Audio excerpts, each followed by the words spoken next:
Today in the workshop, we're checking out the tools you'll need for your electronics workbench. We'll look at items in every category and match them up with different user types so you can make the best selection. I'll even show you some of my favorite tools, including one that costs less than $5. We've got the right tools for the job, so welcome to the workshop.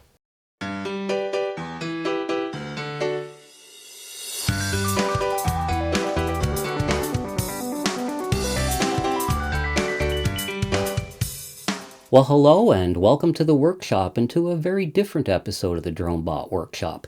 Different in the sense that we don't have any microcontrollers today, we are not doing any wiring, and we don't have any code to write, because today we're going to be looking at the tools that you use for working with electronics. Now, electronics is a wonderful hobby and it's also a great profession, and like any specialized discipline, it requires certain tools, some of which are very common, some of which a bit more specialized, and today we're going to go over a number of those tools. Now, I should mention right at the beginning, I'm not talking about test equipment, so we aren't going to be talking about multimeters or oscilloscopes today. That will have to wait for another video. But today we're going to be talking about the hand and power tools that you would use for working with electronics. Now, of course, the tools that I have here in my workshop are not all required for you to work with electronics. You don't need all of this stuff in order to do this as a hobby. And the tools that you need may be very different than the ones that I require. So before we get going, what I want to do is kind of divide us down into three different user groups. And I think you'll find that you fall into one or maybe two of these groups. And using those groups throughout this video, you can determine which tools would be useful to put into your own workshop. To determine what group you fall into, you should take a look at your own personal experience. First off, what is your budget? How much money do you have to spend on tools, and are you going to spend it all at once, or is this something that you're going to defer over a period of time? The next thing to take a look at is your work area. If you have a very small or a very temporary work area, you're going to have to limit your purchase of tools. Your experience with electronics also factors in. If you're just starting off, you're probably just trying to get together a basic set of tools, whereas if you're experienced, you probably already own a number of tools and you're either trying to upgrade some of them or purchase some new items that you don't have. And your future plans. Is electronics just something that you're doing temporarily, say for a class project, or is electronics going to be part of your life forever, perhaps as a hobby or even as a profession? All of this can determine the quality and the quantity of tools that you're going to purchase. For the purposes of this video, we're going to divide users up into three basic groups, and you may fall into more than one of these groups. The first group is someone we're going to call the beginner or student, and this can be someone who is brand new to electronics. They probably want to make a minimal investment and get the most tools that they can for their money. Now, it should be noted that you don't have to be a complete beginner to fall into this group.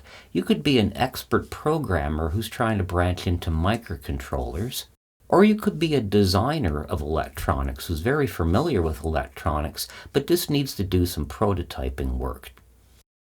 Our next group we're going to call the creator or builder. This is someone who's more experienced in electronics. They're willing to make a small investment in good quality tools because they know that they're going to continue to use them.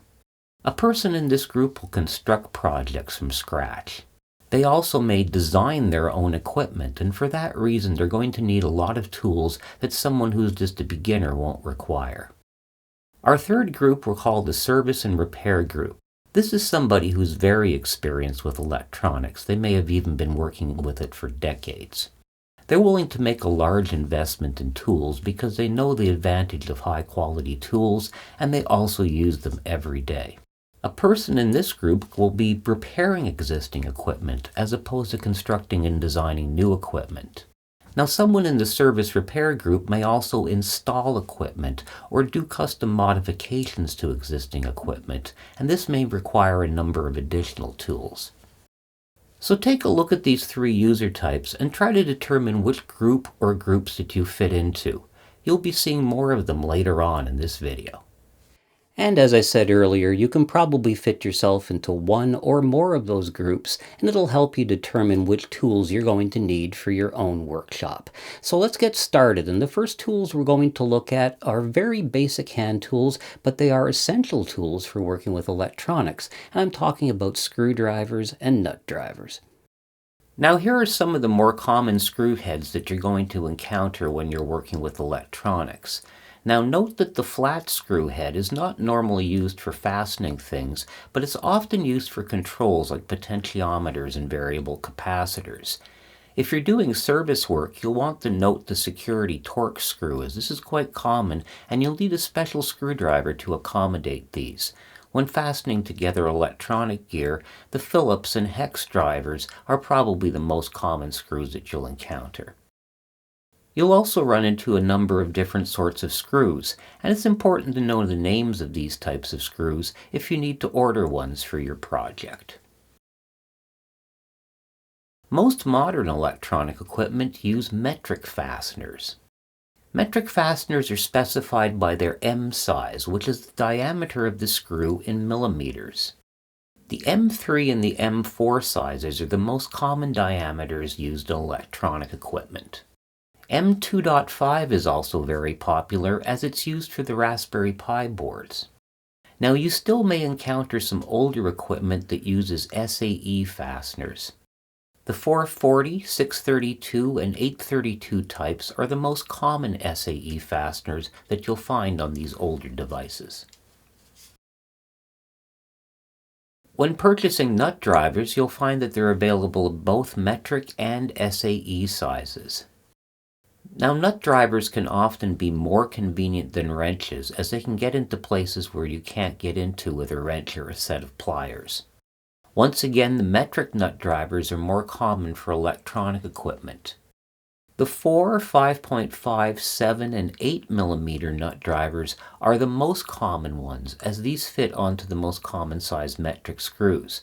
Note that the metric nut driver size does not match the screw size, as this is the diameter of the nut, which is always larger than the screw. If you want to purchase a set of nut drivers to use with your electronics projects, an excellent choice would be the ones used for radio-controlled cars and boats, as they use the same fasteners. The screwdriver is likely the simplest hand tool that there is. Well, it probably is tied with a hammer, but we don't use hammers much in electronics. And of course, most of you likely already own a few screwdrivers. Perhaps you've got one of those sets from a big box store that has all of the common screwdrivers in it, pretty similar to what you see hanging on the pegboard in my workshop. Now, for electronics, one of the things is that we normally use very tiny fasteners, and so therefore we need tiny screwdrivers. We can also use full-size ones. These two screwdrivers are actually made for electricians, and they have insulated handles on them. Now, for electronics, the insulated handle aspect isn't really that useful because we don't deal with high voltages, but if you are doing service work, they may be something that you want to consider. Otherwise, from the big box set, basically the smallest of the screwdrivers are usually the handiest ones for electronics. What is even handier is if you buy yourself a set of tiny screwdrivers such as these ones over here, and this can be very, very handy. Now, when you do that, try to go for a relatively good set. The cheap ones use very poor metal, and the ends will grind pretty good. Another nice feature of these ones that you might look for in a screwdriver is the top rotates, so you can press down on the screw while rotating it, and that can be very useful especially if you're doing service work and you have to take something apart that's been held together with a thread sealant like Loctite. If you press down on the screw and turn it, it'll come out, and this makes it a lot easier with that. You can also get these tiny bits in a little kit such as this one over here, and that's very useful, although having individual drivers I find is a little easier to use. But this can also be useful, and of course in the long run it'll end up taking less space, and you can get some very tiny bits of all sorts of different types. Now, I've got some other bit sets over here. This one has a lot of security bits, and if you're doing service work, you're going to run into security screws every now and then. Security security screws typically have a pin in the center of them, and so a regular screwdriver bit won't fit into it because the pin prevents it. So security bits like these ones have holes inside the middle of the bit, and these are some Torx ones here, for example, and that allows you to get the bit over the security pin. And here's another set that has another bunch of tiny little bits in it, etc. Some security ones, even some tiny little nut drivers in it, and a flexible bit handle. And these little kits can be very handy, so if you're just starting or something and want to get a good set of bits and that, you can do that. If you want to go all out, you can get something like this set that I've got over here, and I really like this. This even flips down over here for some more bits. So as you can see, I've pretty well cornered the market on screwdriver bits for this. I've got just about every type that you can have, and of course they've got the driver down over here, as well as a couple of other tools, including pry tools. And pry tools are something you might also want to look at if you're doing service work.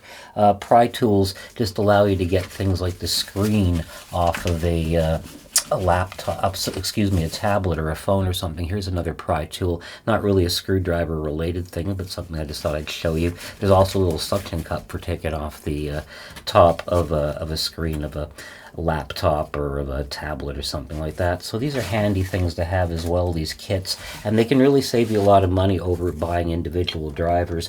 But if I were starting out prototyping, I would get a good set of small drivers and maybe one of these little kits, and that should really get you going, along with that big set of screwdrivers that I know that you already own from the big box store.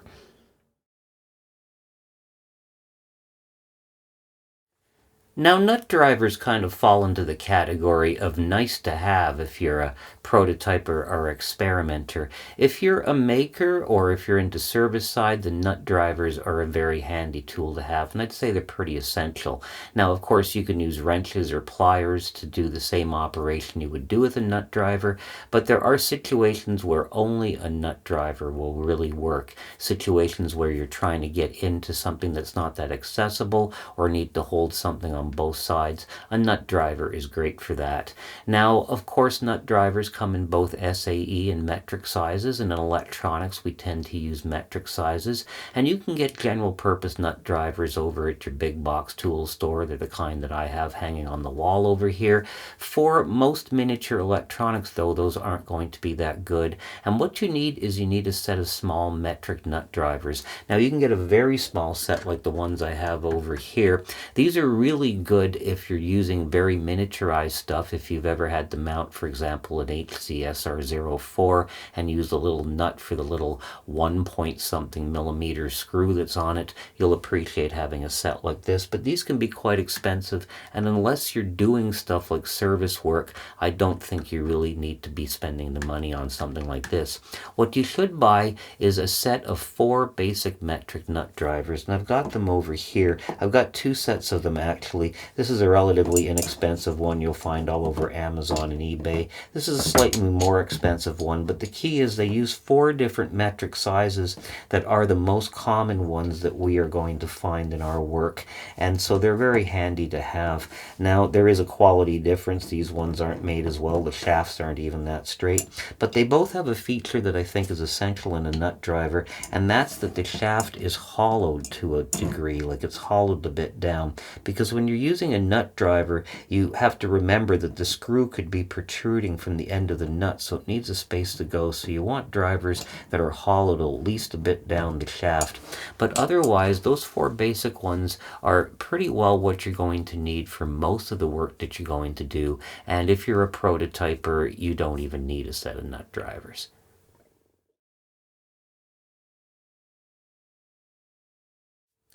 Now, another tool that kind of falls into the same category as screwdrivers is a Allen key or a hex driver, and these are actually quite useful in electronics. Now, if you're prototyping, you probably won't need one.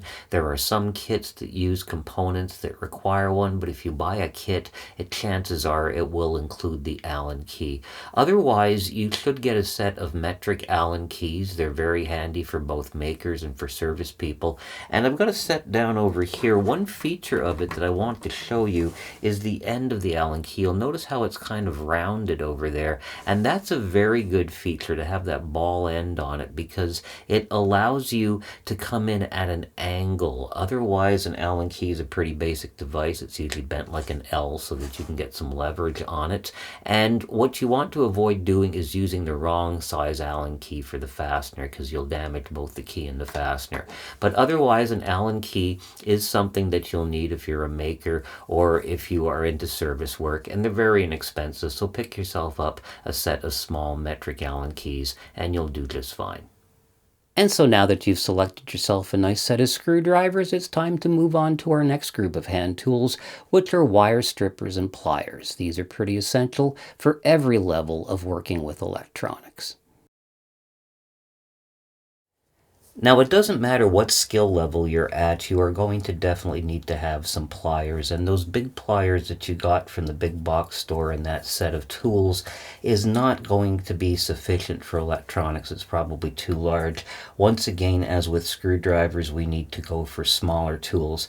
Now, when you're first starting out, you get a set like these ones I have over here, and this entire set goes for about $25, and it'll get you going. What it gives you is the essentials, and that is some needle nose pliers such as these ones and some bent needle nose, which you'll find are really handy when you're working with wires and components and such. There are a couple of other things too, like these clippers over here, and these are diagonal cutters, which we're not going to cover right now. We're going to cover in the future, but it does come with this set, and also a small set of regular pliers, and this will get you going. And you can also get other pliers individually of about that quality for not very much money. Once you start working with electronics, or once you get a bit more experience, you're probably going to want to move to something a bit better, and there's quite a price difference though. The pliers I have down here individually cost more than this entire set, but the difference is the quality of the material that they're made of, the quality of the construction, the precision, which is very important for needle nose pliers. How close together can you get? Like, these things can get very, very close together. You could easily pick up a human hair with that. And with cheaper pliers, you'll find they won't mesh as well, or they might mesh when you first get them, but after a year or so of use, they'll stop doing that. So that's what really makes a difference. Another difference is something, though, that I can't show you on the video, and that is the feel of a pair of pliers. A good set of pliers is basically an extension of your hand, and the way that it feels when you operate it really makes a difference, and there's quite a substantial difference between the feeling of this set of pliers, let's say, and the equivalent over here. Not that these are bad, but these certainly feel a lot more smoother, and I feel I have a lot more control with them. And that's something, again, you can't just show in a video. You kind of have to feel for yourself. But at the very least, get yourself a set of needle nose and bent needle nose pliers, either from one of these sets over here, or buy a few individual ones and get a few higher quality tools.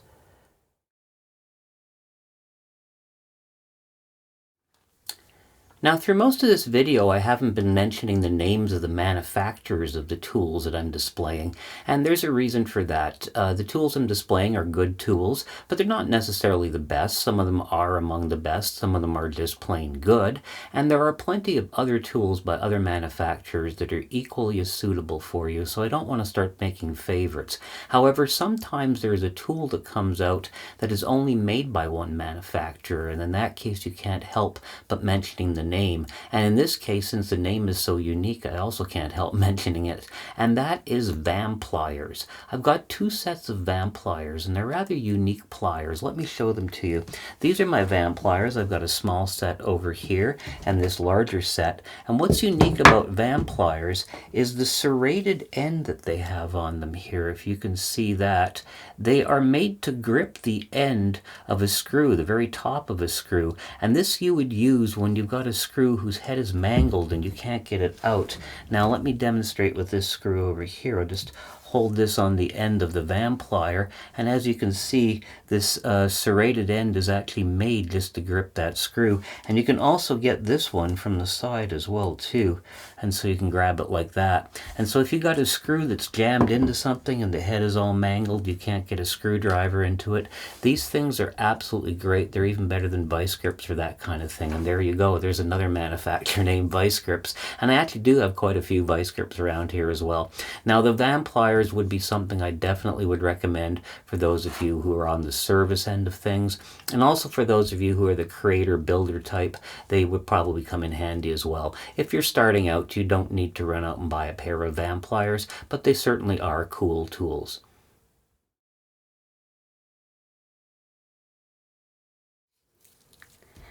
Now, no matter which of the user groups that you fall into, you are inevitably going to need to be able to cut and strip wires. And I've got a variety of tools that you can use to accomplish this over here. Now, the most basic tool you can use is this one over here. And this is actually a great tool. It's sort of become the technician standard. It will cut wires by putting them down over here, and you can strip them over here. And you basically just judge yourself how far in to go in the insulation before you strip the wire. It takes a little bit of practice before you get it perfect, but it's a great tool, and these things are under $10. In fact, a lot of them are under $5, and they'll last you for years. So I'd say for every group you're going to need a set of these. Similar to this, these are the wire snippers that you use when you solder wires into printed circuit boards and you want to clip their leads. You can get right up against the board and clip it like this. I find this even more useful than diagonal cutters, and again, this is a very inexpensive tool that you can get pretty well anywhere. One word of caution when you're snipping wires, though, is always try to cover the wire with your finger, because it's going to act as a projectile once it's snipped, and you don't want that thing flying into your face or into your eye. That wouldn't make a very good day for you. Now, other methods of cutting wires are your traditional diagonal cutters, and this is a very nice pair of them. You will find that you probably have a large pair of diagonal cutters in that all-in-one toolkit that you got from the big box hardware store, but you're going to want a smaller pair for working with electronics. And if you're just into prototyping, you might be able to get by without it, but for all the other groups, I'd say this is also essential. If you want to get fancy about it, you can also get a pair of diagonal cutters like this. This has a very, very tiny end to it over here, so it's made for very miniaturized use, and it has a wonderful feel to it as well. But again, this is more for an advanced experimenter. You don't need these. Now, over here I've got some wire strippers, which are a lot easier to use for getting precision results. And what's common with all three of these is they have the gauge of the wire already written on them, and a notch for each one of the wires. And so you're going to need two sets of these. I've got three here, but these and these are pretty well the same thing. These are for the small gauge wire. This goes up to 32 gauge wire, whereas this is for a larger wires. This goes down to 8 gauge wires, and you won't really find one that does the whole set, but they are quite easy to use. It also has a built-in wire cutter down over here. These would be more expensive. They range in the $20 to $60 price range for these, but they're well worth it if you strip a lot of wires. If you do a lot of the miniature wires for prototyping, I guarantee you'll find these things to be a good value. So I think for all three groups, you might want to consider at least this. Now, if you do a lot of wire stripping, these are the automated wire strippers, and I've got two of them over here. These basically grab the wire and they hold it and strip it, and they pull it, and these ones have notches for different gauges of wire inside them, etc. This is a more expensive tool, but if you're doing a lot of wire stripping, it'll really save you a lot of time. And stuff like this is in the $50 to $100 price range, so it's not super expensive, but it's something that just for the casual experimenter, you probably don't need. But for everybody, you at least need these two devices, and you're all set.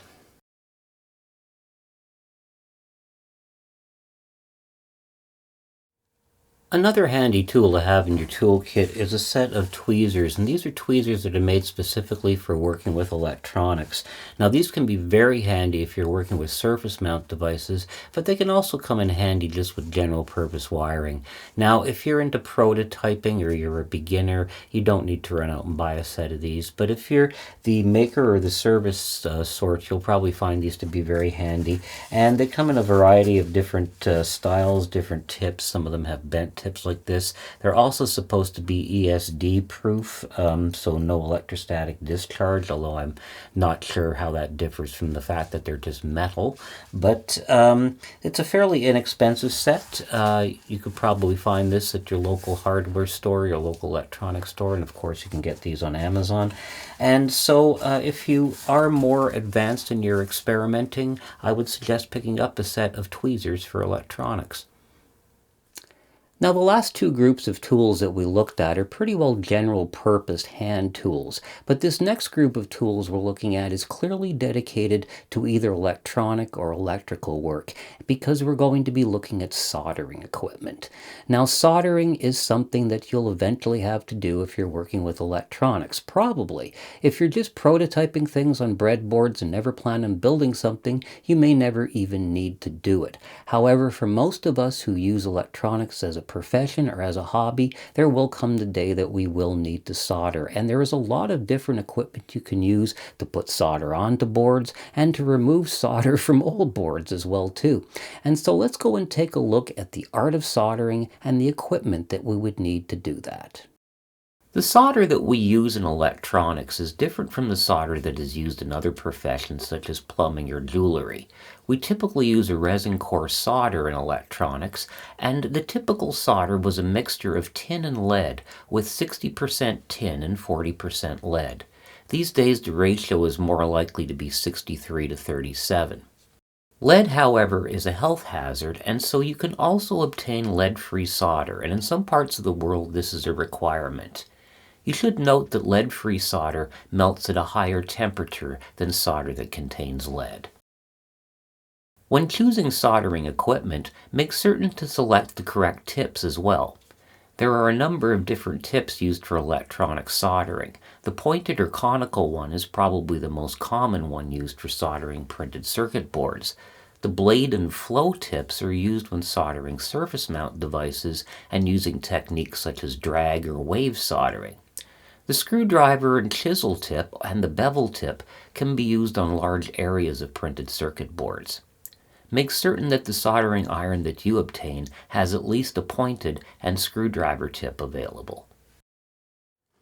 Now, when you're selecting soldering equipment, you have to take your personal situation into account. First of all, of course, your expertise at soldering, but also the area that you have to work in. If you've got a permanent workshop, it can be very different than if you have a temporary area to work on, say a kitchen table where you have to take everything down every evening.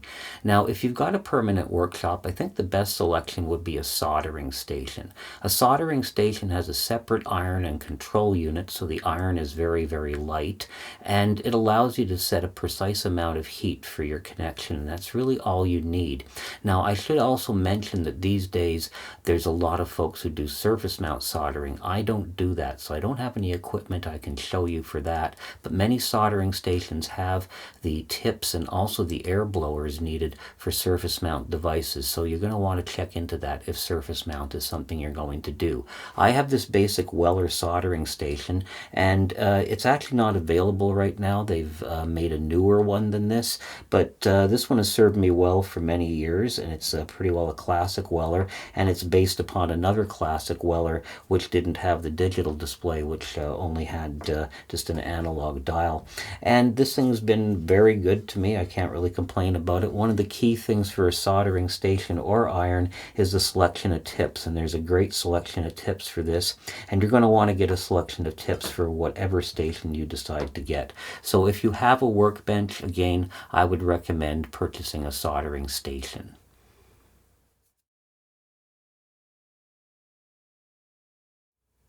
Now, of course, a soldering station isn't for everyone, and if you don't have a permanent workshop, it's a little bit hard to accommodate one.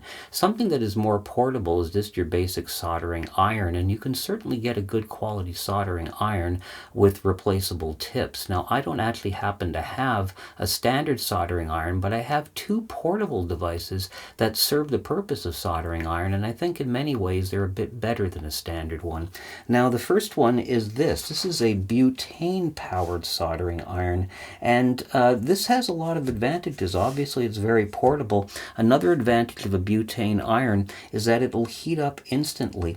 A third advantage of it is that you get a number of tips with it, but you also get a tip like this for doing heat shrink tubing. You can use the butane iron actually as a small torch as well, so that's a good feature of it. Now, of course, it is going to require butane, and you don't want to use just a regular butane that you use for lighters. You want to use a very high quality one. This is a very high quality butane, and of course it comes with a higher price tag. So if you use regular lighter butane, apparently it'll start to clog these up. It gets a bit dirty.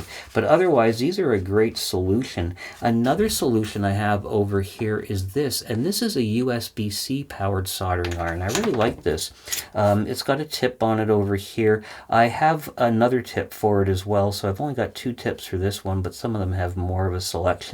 It works on USB-C, and so that gives you a lot of different options. If you are going to use a power plug like this one over here, I would suggest buying the plug from the same manufacturer as the iron to make certain that you get one that's compatible, because USB-C is a bit of a funny beast, and sometimes one adapter won't work with one device. Another thing you could use this with would be with a USB-C power bank, and so you would have a portable solution as well. It's very lightweight, and it does heat up pretty quickly, and it works surprisingly well. So there are a couple of options for those of you who don't have the space for a soldering station.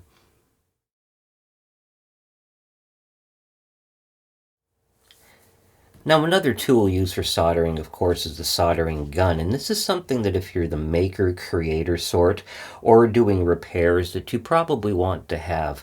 A soldering gun is what you want to use when you're doing large connections, when you're using low gauge wire such as 16 or 14 gauge cable, or when you're working and trying to solder something to a large area of a printed circuit board, or perhaps solder a wire to a metal surface for grounding purposes. A soldering gun is really more of an electrical tool than an electronic one, but nonetheless it still is a handy thing to have around. They're not that expensive.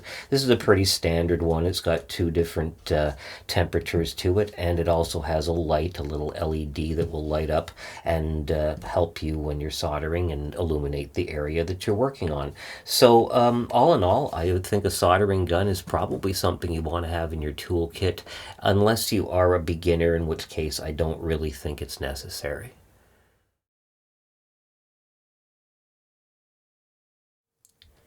Now, in addition to equipment for putting solder on, you probably are going to need something to remove it as well. The so-called solder extractor or solder sucker is pretty well the traditional way of doing that. Now, you can buy stations that do solder extraction, and these things either have their own air pumps or they connect to a vacuum source, and they provide a vacuum, and for production runs they can be great. Of course, they're quite expensive, and from the times I've used them, I find I spend as much time cleaning them as I do using them, but they do an excellent job.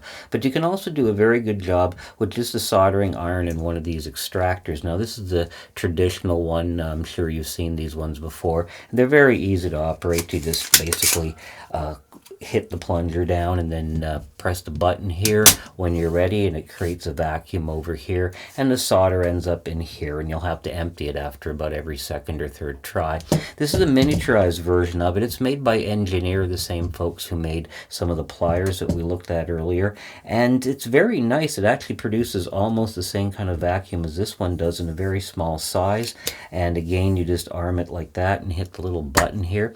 This is a silicone end on it over here, so you can get it right up against the molten solder and it's not going to hurt it or anything. And this is about $30, whereas these things are about maybe $15 or so. Another thing you'll notice that for all the soldering things I've done, I've had this blue mat down here, and it's not for color effect. This is a silicone mat. It's actually just a silicone baking sheet. And you can also buy mats made specifically for soldering that are also made of silicone. Some of them even have little compartments in them. But you do need something like that to put down so that you can protect the surface that you're soldering on, because you're going to inevitably have little drips of solder get down there, and you don't want that onto your kitchen table. Take it from the voice of experience. You won't be very popular if you do that. So have something to protect the surface. Silicone is great because it can handle the temperature. And as for what groups need this, basically, if you have any soldering equipment, then you need this stuff as well, the method of removing solder and a mat to protect the surface that you're working on. Now there's another method of connecting wires and electronics, and that is crimping them. And crimping tools are probably the widest range of prices of any tools we're going to look at today. You can buy a crimping tool for $20. You can also buy one for $2,000, and every price range in between. And so choosing a crimping tool is actually a very important thing if you need one. Keep in mind that you may not need a crimping tool at all. If you're into hobby electronics and you're using the little DuPont connectors, if you use a lot of them, you'll probably want your own crimping tool, but keep in mind that you can also buy a lot of pre-made cables which are professionally made and already crimped for you. So you might want to go that route. However, if you do plan on making a lot of different connections, a crimping tool can be an excellent investment. So let's go and take a look at a wide range of crimping tools.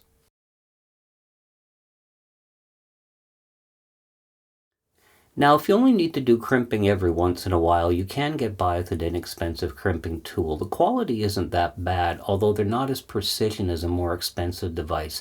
They're also a little bit harder to use in order to get the perfect crimp, and sometimes you need to go and do the crimp twice in order to make it perfect, once on the wire and once on the insulation. But if it's only something you have to do every once in a while, you can certainly get by with an inexpensive one. And I've got two examples over here. Now, this is just a basic crimping tool. It's basically a step up from using pliers, and you just essentially put your connector into here and squeeze it, and it's got openings for different sizes of connectors. Pretty simple, really.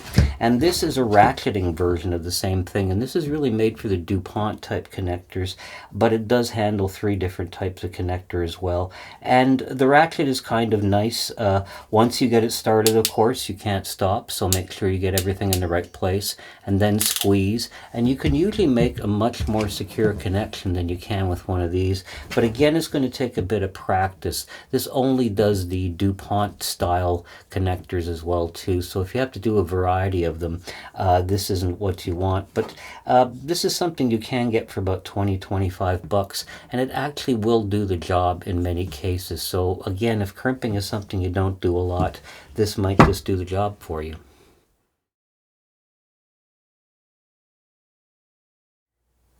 Now, if you're the creator maker sort, or perhaps even the repair sort, who wants to get a crimping tool, a decent quality one, but doesn't want to spend a lot of money, there is sort of a mid-range where there are quite a few good tools. And I've got a great example of one right over here. This is from a company called Engineer, a Japanese company, and this is the PA09. It's sort of a classic crimping tool among electronics enthusiasts. Now, if you take a look at the PA09, it seems to be about as simple as any crimping tool, about as basic as you can get. Is just to squeeze one.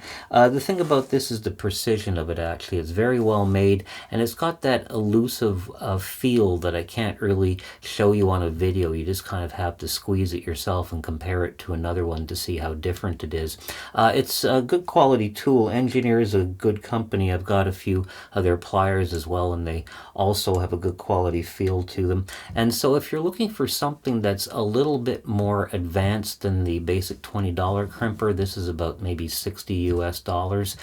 Maybe you want to take a look at something like this. It's still a manual crimper. It'll still take you a little bit of time to get to use it, but it is a very good quality tool, and it's not that bad a price.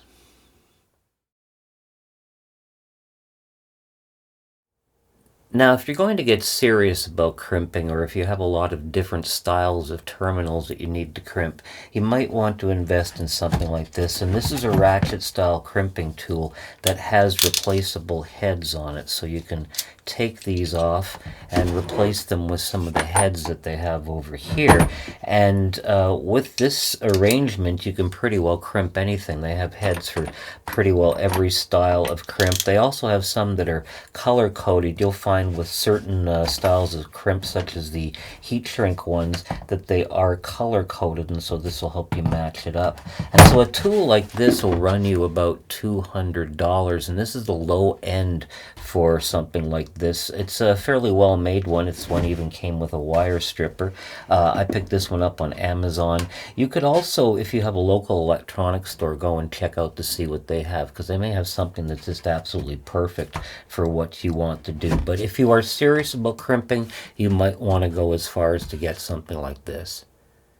Now, the next category of tools that we're going to be examining is one that I'm going to be calling power tools. Now, when you hear the term power tools, you might think about things that you use in woodworking or construction. That obviously is not what I'm speaking of, although we will be talking about drills. I'm basically talking about any kind of a tool that you would actually need to plug in order to make it work. So let's go and take a look at a few electrically powered tools. Now, if you're going to build electronic projects, then you'll likely need some form of a drill. And of course, I have a drill press in my workshop, and I absolutely love it. I use it all the time, and I'd really highly recommend a drill press if that's something that you can accommodate in your own work area. Of course, a lot of people can't accommodate a full-size drill press, and for that, a hand electric drill will do just fine. All you want is a basic drill that has variable speeds and is reversible. Now, the real key is to select some of the correct drill bits, and this stuff is mostly for working with chassis and printed circuit boards. Now, I've got a selection of some items over here to show you. First of all, for printed circuit boards, I've got some very, very tiny drill bits down over here, and these are great for PCBs, for either building them yourself or just reworking them, adding some components that maybe have thicker leads on them, etc.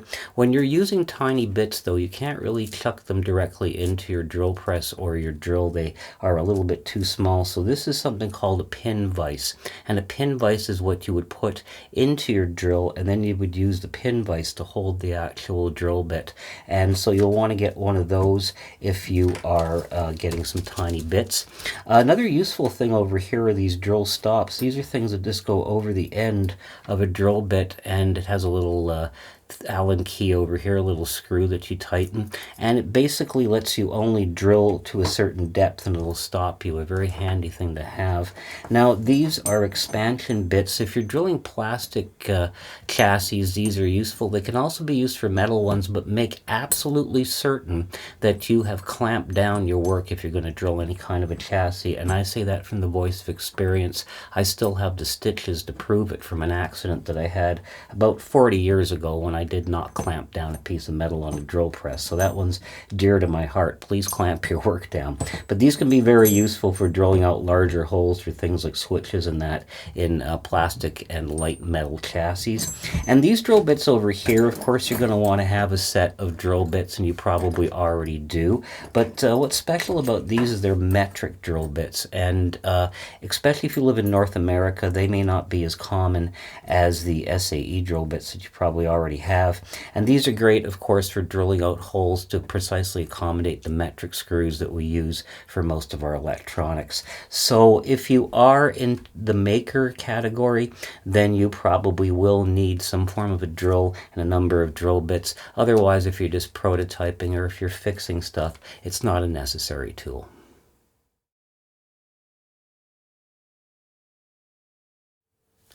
Now here's another tool that is going to be useful for both makers and for service people, and for prototype folks really isn't that much of a use at all, and that is a hot glue gun. Now a hot glue gun can be handy when you're constructing things. It can also be used on circuit boards for large components like transformers and capacitors. You can give them some physical support before you solder them, and hot glue is a great use for that. Now I've actually got two hot glue guns over here. Neither of them is anything special. This is a dual temperature hot glue gun, and it takes a standard size glue stick, and it's a pretty useful device, both for electronics and also for projects around the home. One thing I picked up over at the dollar store is this little tiny hot glue gun, and I find this really useful for electronics. I find this to be a great size for doing things, like I said, like putting capacitors and that against circuit boards, and it takes a smaller size glue stick, so if you get one of these, you'll want to pick up some glue sticks for it as well. But again, if you're into prototyping, this isn't a tool that you're going to need, but if you're a maker, it's pretty well essential, and for service work, you can make use of a hot glue gun as well.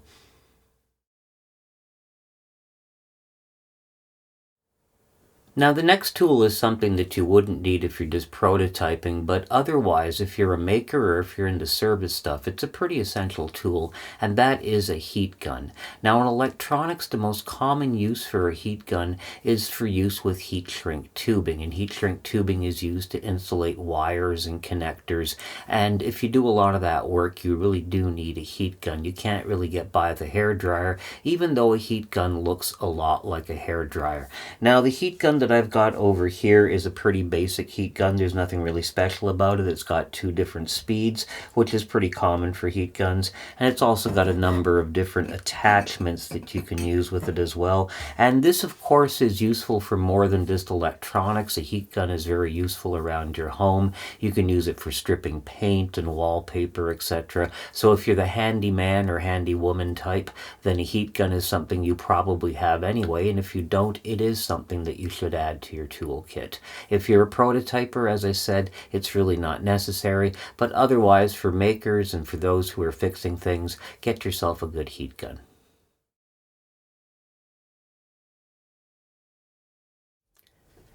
Now, the final tool I have for you in the power tools section is a rotary tool, and a rotary tool falls in the nice to have category. It's not necessary for anyone. It's going to be of most appeal to makers and creators.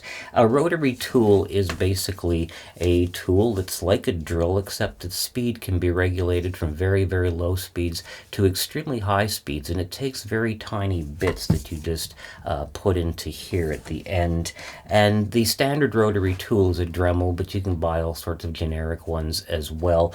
They're really good in hobbies like jewelry, model rocketry, RC cars, and that. So if you're combining electronics with another hobby, this might be a tool for you. Now, they generally come, like this one did, with a set of different bits and things. And cutting wheels are the things that you're going to use the most, at least for electronics. It can be used on chassis work, on printed circuit board work. You can also use some of the sanding and buffing accessories as well for that kind of work. And these accessories go on sale quite often. As you can see, I picked up a very large kit of these things a while ago, and so I've pretty well covered for life with all kinds of cutting wheels and grinders and different sorts of tips as well here. So you can get a lot of stuff for these tools. So this again is a nice to have for electronics. It may also be useful in one of your other hobbies, and if so, go ahead and pick yourself up a rotary tool. Now, if you fall into the service or repair group in those 3 groups that I defined at the beginning of the video, then you may not need the tools that we're about to review, and you can skip this section. However, if you fall into any of the other 2 groups, these will probably be the tools that you use the most, and we are talking about prototyping tools, tools for prototyping circuits. And so let's go and take a look at a few of the special tools that we can use in order to make prototyping a lot easier.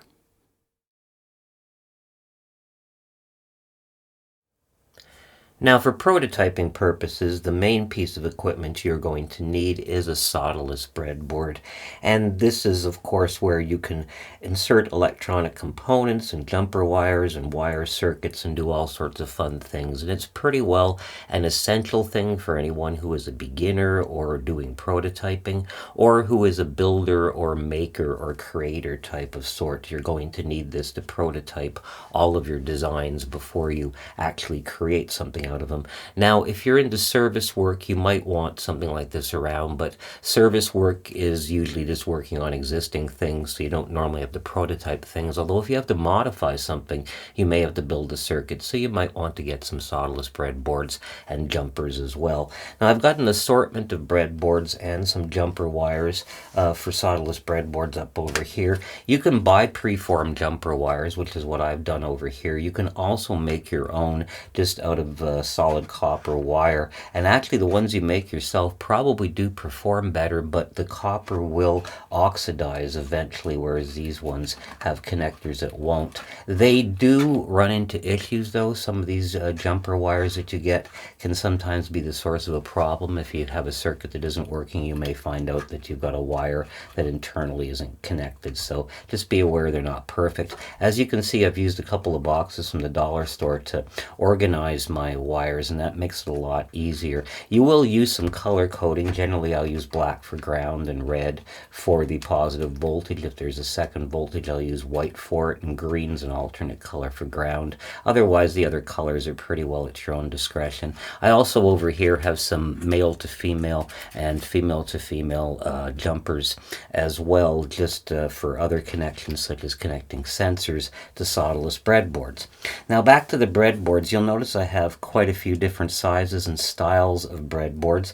These little baby ones over here are really great when you just need to add a sensor or something onto a microcontroller, and they're very inexpensive. You can just get a package of those.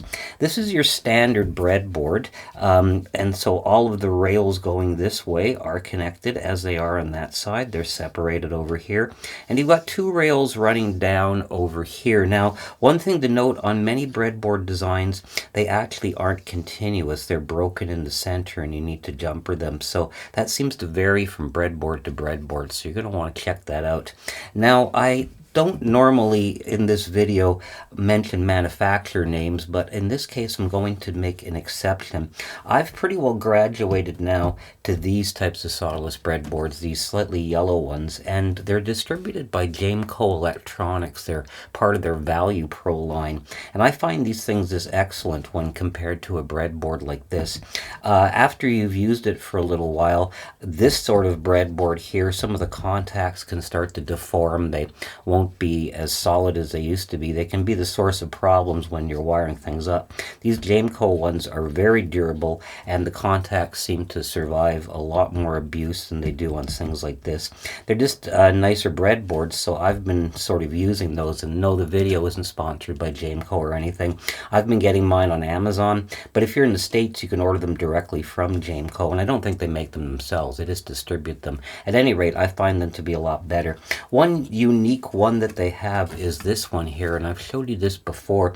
What I like about this with the power and ground rail down the center is that for those wide modules, things like some of those ESP32 modules, you can fit them across here and still get places to add wires to the pins, whereas on this style of a breadboard, when you fit them across, quite often you have no space left. So this solves that problem. This is a very common type of an arrangement with two larger solderless breadboards and a couple of terminals, and you can get things like this from Jameco and other folks, and they're a lot handier too. If you're only going to have one solderless breadboard, I'd suggest getting something like this with the terminals, and then you can connect an external power supply. But at any rate, unless you are solely doing electronics to repair existing equipment and have no design intended, you will need a solderless breadboard, so make certain that you pick up that and a selection of wires as well.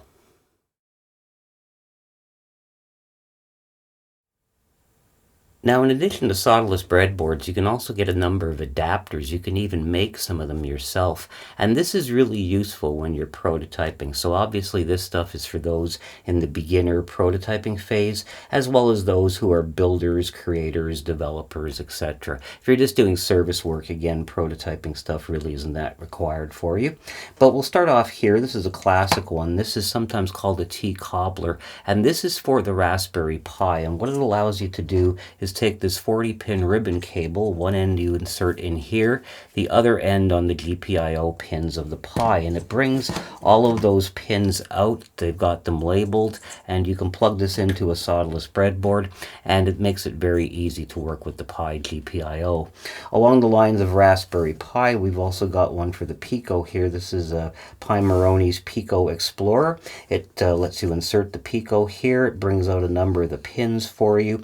It also adds in a number of switches, a piezo buzzer, a display, and a solderless breadboard, so it's a very easy method of experimenting with the Raspberry Pi Pico. There's a similar one here for the Seeduino Xiao, and this is from Seed Studio, and it allows you to plug in the Xiao. It provides, again, a display, a couple of other peripherals, including a motor driver, and also some Grove connecting pins, so you can actually prototype without doing any soldering or jumpering, so it makes it very easy if you're into the Xiao line of stuff.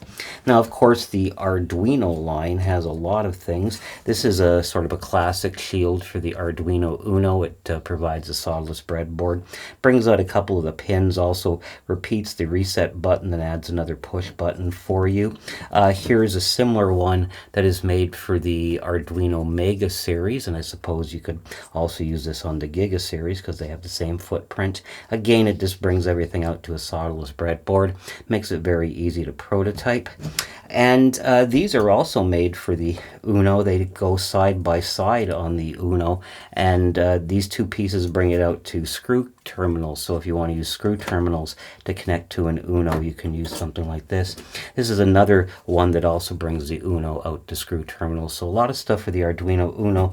I've also got this for the Arduino Nano, and this is really useful because, of course, there are so many different Arduino Nanos now, and so this is still a very useful device. The Uno stuff I don't use as much anymore, but this I certainly would, and again, it brings it out to screw terminals. And I've got a few over here that I've built myself. These are just jigs. For example, this is one for an ESP32 cam that brings all the connectors out to here, makes it a lot easier to work on it. This is one again for the Arduino Nano style, and it just brings out the pins there. So you can make these things yourself just with perf board.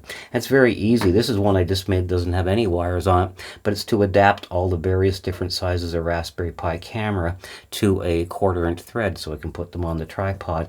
And this is one I did in an episode of the DroneBot workshop. It was basically taking the Raspberry Pi Pico and making a board that's very similar to the Uno with it, with a reset button and everything on it.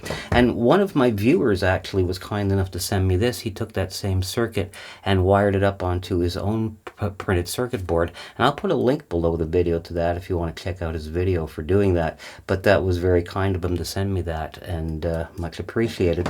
So you can make your own little prototyping jigs. You can find other ones in electronic stores, on Amazon, eBay, etc., and they can really make your prototyping and designing a lot easier.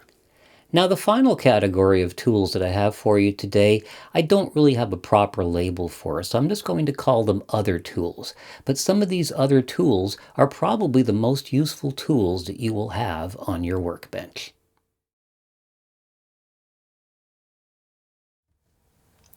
Now, here are a few miscellaneous tools that might be handy depending on the type of electronics you're working on.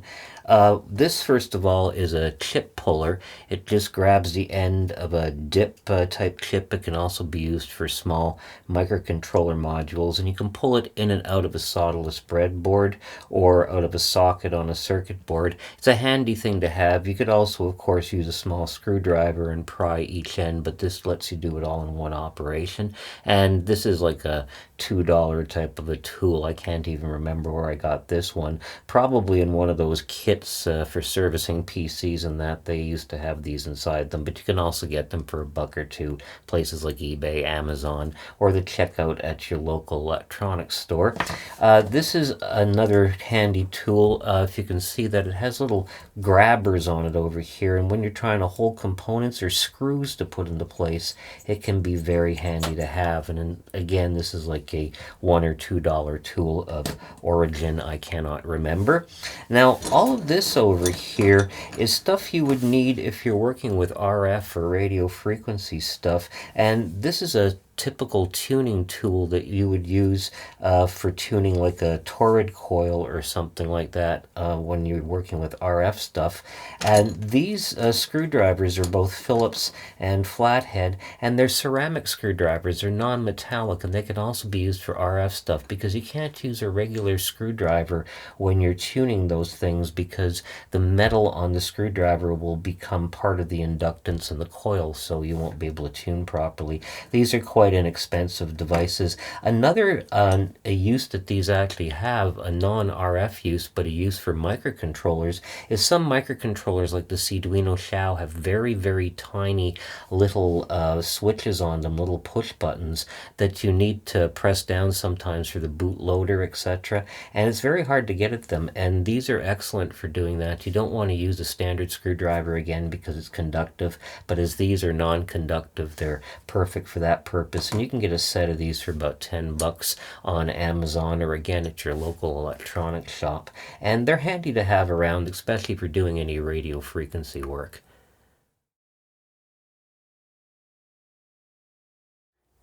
Now, I'll have to say that this next tool kind of falls into the category of you buy this type of a tool if you've already bought all of the other types of tools. And this isn't really an essential tool for anyone, but for makers and also for people who do service work, it might prove to be useful. It'll prove to be useful if you make a lot of use of tie wraps, because this is a tie wrap tool.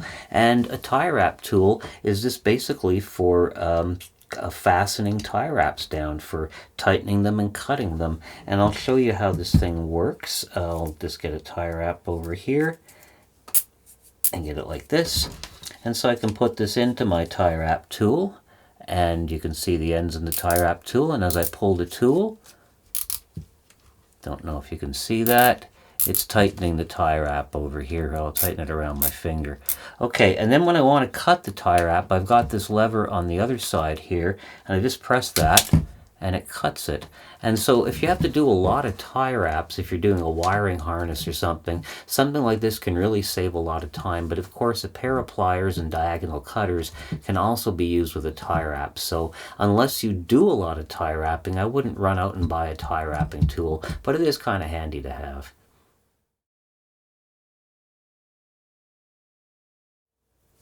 Now, if you're just a beginner or somebody who's just doing prototyping, then chances are you'll never have the need to do any nibbing.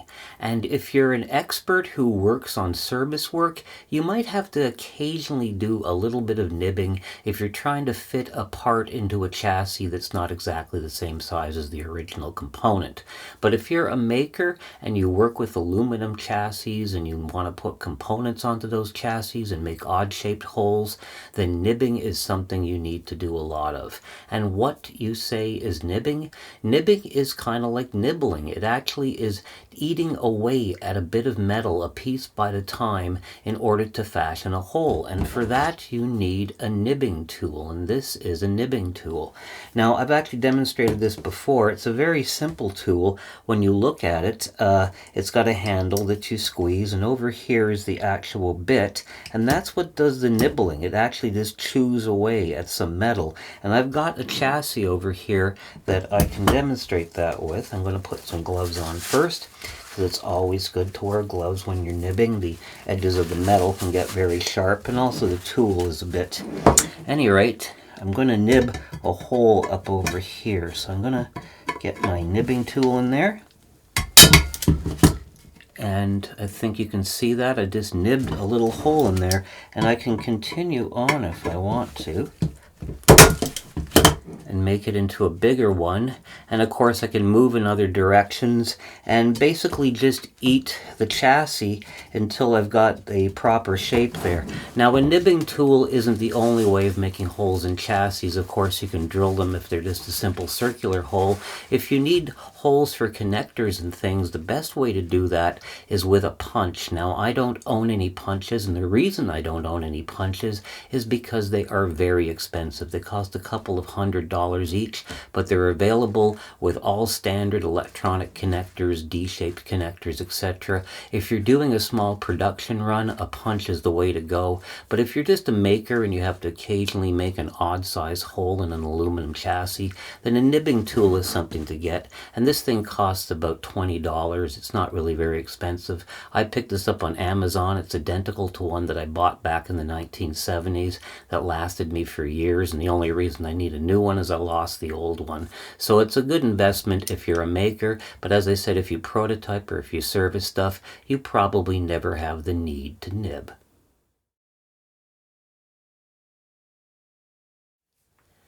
Now the next tool I'm going to show you is a very handy tool for those of you who are the builder creator sorts. For those who do prototyping or just starting off, it's certainly something you don't need to invest in, and it isn't something that you would usually use in service work, although I could see getting the occasional use. And the tool is a tap and die set. Now a tap and die set allows you to either thread holes or to thread rods to make something like a screw. The tap is what you'll find most useful, and that is to thread holes. So you can drill a hole and then thread it and put a screw into the hole and have it actually binding into the hole because the hole is threaded. It can be very, very useful when you're making chassis. Now the standard tap and die set is something I've got over here, and it's a pretty big set. It contains all sorts of taps and dies. These are the taps up over here, and down at the bottom we have the dies, and these are the holders for them. Now most of these are pretty big. They have both SAE and metric value in this set, but the only thing they really have small enough is the M3. They don't go any smaller. So what I've done is I've picked up one of these. This is just a tap handle, and it's a lot easier to use than one of these big ones actually.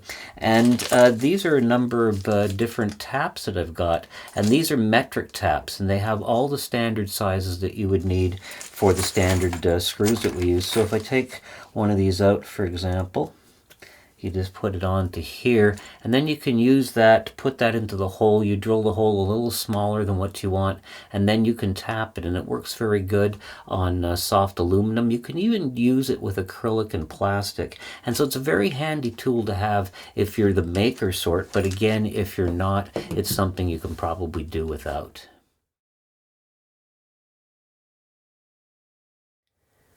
Now, quite often when you're working with electronics, you're going to need a method of holding down a circuit board or a component so that you can work with it. And there's a number of different tools available from that, starting from the very simple to the very exotic. And I've got a few of them over here. Now, the simplest thing that you can get is one of these devices. This is basically just a couple of alligator clips on the end of a couple of rods, and you can put it into a bunch of different positions and use it to hold the circuit board while you're working on it. These are very inexpensive. They also aren't really that good. They're a little better than nothing, but not really that much better from nothing. Years ago, they were really about the only thing on the market. They were called third hands, and they're still useful, but like I said, there are better things on the market. An extension of the third hand is something I have over here, and I really love this thing. This is the same concept. It uses the alligator clips, and they use them on the end of these gooseneck rods so that you can bend them into any position you want. And these are magnetic, and so you can stick them down to this metal plate anywhere you want to, and they've got little ones and big ones, and so this really is a good way of holding on to circuit boards. They also have another method as well. These are magnetic and they have little points on them, and you can use them to grab onto the holes in the side of the boards. Now I'll warn you, those points are pretty sharp, so be careful with them, but it provides two different methods of holding onto boards. You can also get other attachments, magnifiers, etc., soldering iron holders that go along with this magnetic concept. So it's a really nice concept. It's sort of the grown-up version of this, and I really like it quite a bit. Another thing that's made specifically for circuit boards is this circuit board holder, and as you can see, it just has these two rods over here, these two arms, so to speak, and you can separate the arms for your circuit board, and you can also twist it into the position you want it in. So that's a very handy thing to have. And these aren't very expensive, and they're available at a lot of electronic supply places. And finally, you could also get a bench vise, and I've got one over here. Now this has a suction cup base, and when it's down on a solid surface, the suction cup can really hold it. You can even drill or saw, and you have no worries there. It opens to a little under 3 inches, so it's not as big as my full-time bench vise, but one thing I like about it is this ball feature on it, which lets you twist it into any position that you want to go into.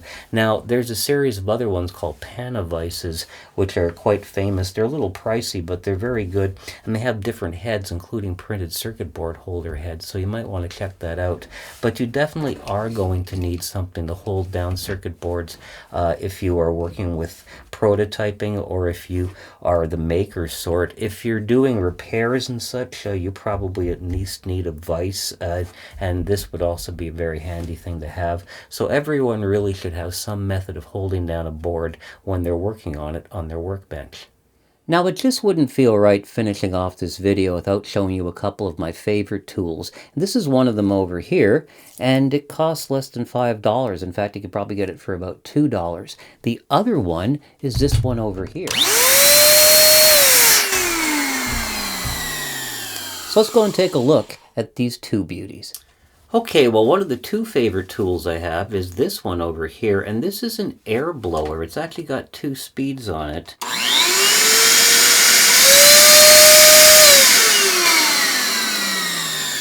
And this is an AC powered one. You can also get these things as rechargeable ones as well.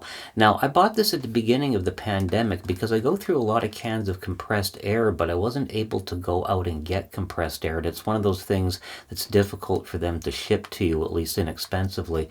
And I use compressed air for things like cleaning out power supplies and other electronic devices, cleaning out computers. It's something you should do as well, and that applies to everybody, no matter what group you're in.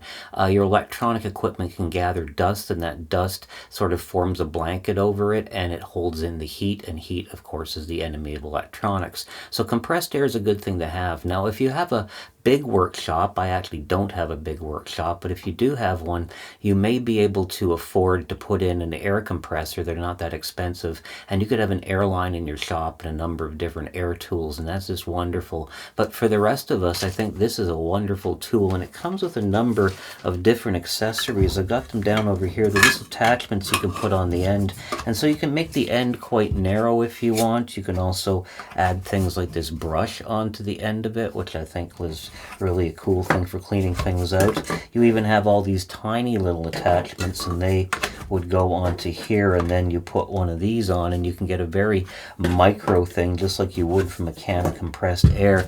This thing has proven useful not just for electronics, but around the house in general, so I'd highly recommend getting one of these. As I said, they also make ones that are rechargeable as well, which for portability is, of course, even easier. Now, the other tool that I loved a lot was this, and I don't even know where I bought this because I've had this since the 1970s, so it's about 50 years old. I'm pretty sure it was something I picked up on the checkout counter in a hardware store, just hanging on a card. Probably cost $1 or $2. You could probably get them for about $1 or $2. This is an extendable magnet, and this is just wonderful. When you drop a screw or something into a chassis, and you will, this is the perfect tool for picking it out. It can be used around the home too. I was mounting an air conditioner a couple of years ago and dropped a screw into the air conditioner. It's a lot easier than taking apart an air conditioner just to use one of these. I even used it in a Hall effect experiment video once because it has a magnet on the end. So this is a great tool to have. You could probably get it for $2 or $3. Try an auto supply store if nothing else, because mechanics use these all the time. But it is a perfect example too of the fact that to be really useful, a tool doesn't necessarily have to be expensive. Now, a couple of things that we need to discuss when we discuss tools are: where do you buy these tools in the first place, and where do you store them once you have them? Let's talk about the storage first. Now, obviously, you can see my storage method right behind me. I use pegboard, and pegboard is a very convenient method of storing tools because every single one of them has a proper place, so you can find them quite easily, and it keeps them quite safe, and it also puts them out on display, which is kind of nice. But of course pegboard isn't practical for everyone. It's obviously more of a permanent installation, so if you're renting somewhere or just using a temporary area to work on your stuff, then pegboard isn't going to be practical. Pegboard, of course, has a cost itself, as do the brackets that hold all the tools, although the cost of pegboard and its brackets is probably in line with the cost of a good toolbox, and a toolbox is naturally the traditional way of storing tools and is a good way of doing it. Now, a traditional toolbox is fine, but of course the problem with it is you're going to find a lot of tools tend to get mixed up. Most toolboxes at least have a drawer on them or a tray where you can separate some of your tools, but a better style of toolbox, if you can afford it, is the style that mechanics use, the ones with the very, very thin drawers. Those toolboxes are ideal because the tools that we use for electronics tend to be quite small, and so you can get quite a few of them into one small area. Again, these are a bit expensive, but they're made beautifully, they'll last forever, and they're ideal for storing electronics tools. Now, as to where to purchase the tools, you have a number of choices. Obviously, there's the big box stores. If you're in an area with one of those, like a Home Depot or Lowe's or something like that, you can certainly find a lot of tools over there. And there is the online option. Amazon is a great place to buy tools. I've bought a lot of mine on Amazon, and I have links in the article accompanying this video to a number of tools that you can find on Amazon. And while you can do your shopping online, and that's great, there is one option that's even better. If you happen to live in a place with a small electronics store or a hobby shop, these can be excellent places to find those specialized tools that we can use for electronics and all sorts of miniature hobby activities. And along with those tools, you'll probably get someone who's been working with this kind of stuff for years. The people who own and work in these shops tend to be people who are actually very into the hobby, and they will be very helpful in helping you select tools. They'll give you a world of information. You might even make a new friend, and you'll help to keep a local store in business, and that's really important. We had a great little local electronics store over here, but sadly after the pandemic they just closed down, and now the store and the entire shopping mall is becoming condos, and these places are just disappearing. So if you happen to have one of these gems in your area, check them out for some tools as well, because they're a great place to shop. So now that we've taken a look at all the tools that we use in electronics, let's put together some shopping lists for our 3 different user groups. Electronics is a great hobby to get into, and one of the reasons is that you don't need a lot of tools to get started, as this shopping list for our beginner student will illustrate. Now, one thing you might note is that I've made the soldering equipment optional. It is likely that you're going to need some soldering equipment. After all, many devices are now sold with castellated pin designs where the pins aren't soldered in and you need to solder them on. So even when you're breadboarding, you need to do a bit of soldering. But it is possible to do this work without doing any soldering, buying sensors that already have the pins on, or using connectors like the Grove or Quick system that don't require any soldering. So I'll leave the soldering up to you. Now, the Creator Builder has the longest shopping list, but that's not really surprising considering all the different activities they do. In most cases, they'll probably have a lot of these tools, and they just want to buy a few additional tools, or perhaps upgrade the ones that they currently have. And a lot of that applies to the service repair people. While they might have a different shopping list in the Creator Builder, they also have an existing set of tools and are either looking to upgrade or add additional ones. Also, service repair people often require specialized tools that are specific to the items that they're working on that don't get included in this shopping list. And finally, here are some items that people in every group should have in their workshop. These are just items that you'll need on a day-to-day basis, and also items that help keep things safe. And of course, keeping things safe makes things fun, and electronics is a really fun hobby. And so this wraps up our look at cool tools for electronics, and I hope that you enjoyed it. Now, undoubtedly, there's a tool or two that I have missed, and if there's something really major, please write it down in the comments below the video so that I can look and be embarrassed by it. But otherwise, with what I've shown you so far, you should be able to start outfitting your own workshop, whether your workshop is a huge, massive expanse, or whether it's just a corner of a kitchen table. You'll find the right tools to do the job. Now, if you want some more information information about the tools that I talked about today, just check out the article that accompanies this video on the DroneBotWorkshop.com website, and you'll find a link right below the video to that article. Another link that you'll find below the video is to the DroneBot Workshop forums, where you'll find a bunch of like-minded individuals who love to discuss electronics and can help you with your projects. And of course, the forum is free to join. I've got a newsletter, and there is a link to that below here, so if you want to sign up for that, that would be great. It's not a sales letter, it's just my way of letting you know what goes on here in the workshop. And also, I've started to let you know what the subject for my next video is going to be, so you can get a bit of a preview by signing up for the newsletter.